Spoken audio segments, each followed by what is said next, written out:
Welcome back.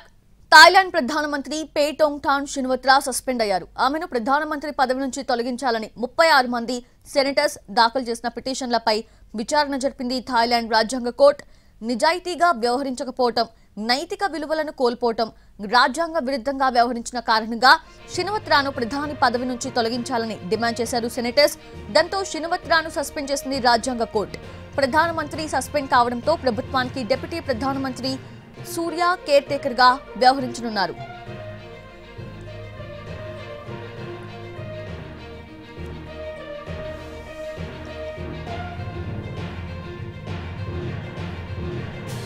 పొరుగు దేశమైన Cambodia మాజీ ప్రధానమంత్రి హున్ సేన్ కి చేసిన ఫోన్ కాల్ లీక్ అవ్వడం షిన్వత్రా పదవికి ఎసురు పెట్టింది.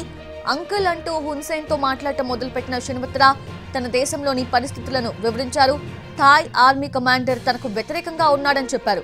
కంబోడియా మాజీ ప్రధానితో థాయిలాండ్ కు సంబంధించిన విషయాలు చర్చించిన షిన్వత్రా మంత్రివర్గ నీతిని ఉల్లంఘించారని అక్కడి కన్జర్వేటివ్ సెనేటర్ల బృందం ఆరోపించింది.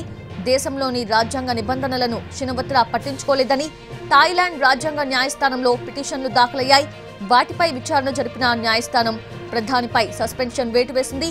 తుది తీర్పు వెలువడే వరకు ఈ సస్పెన్షన్ కొనసాగుతుందని స్పష్టం చేసింది. తుది తీర్పు ఆమెకు వ్యతిరేకంగా వస్తే షిన్వత్రా ప్రధాని పదవి కోల్పోవడం ఖాయం.